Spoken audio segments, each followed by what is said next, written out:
Assalamualaikum warahmatullahi wabarakatuh. How are you today? Fine? Well, I'm fine too. Now, we talk about the difference between be used to and be used for. Why I said be? Because be here can be is, am, or are. In this context, used to means digunakan untuk.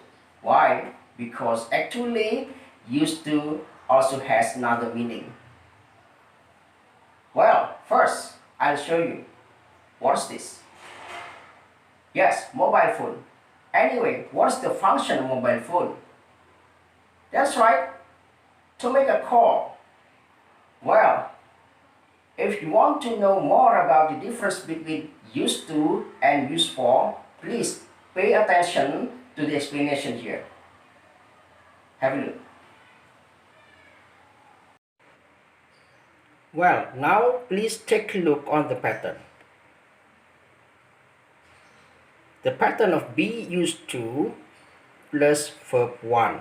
Again, the pattern of be used to plus verb 1. For example of the sentence,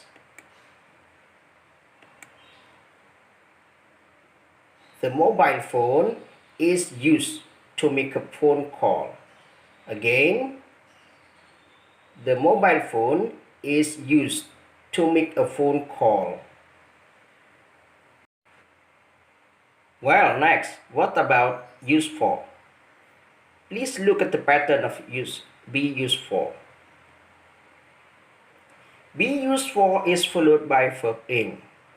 Be used for is followed by verb ing. For example,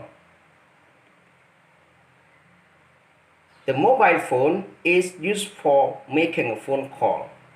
The mobile phone is used for making a phone call. Well, next, I'll give you another example. Do you know the function of spoons? That's right, to eat soup, for example. And the examples are,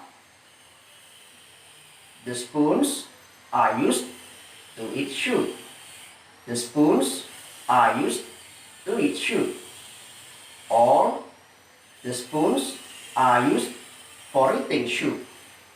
The spoons are used for eating soup. That's my explanation. Thank you very much for your attention and see you. Wassalamualaikum warahmatullahi wabarakatuh.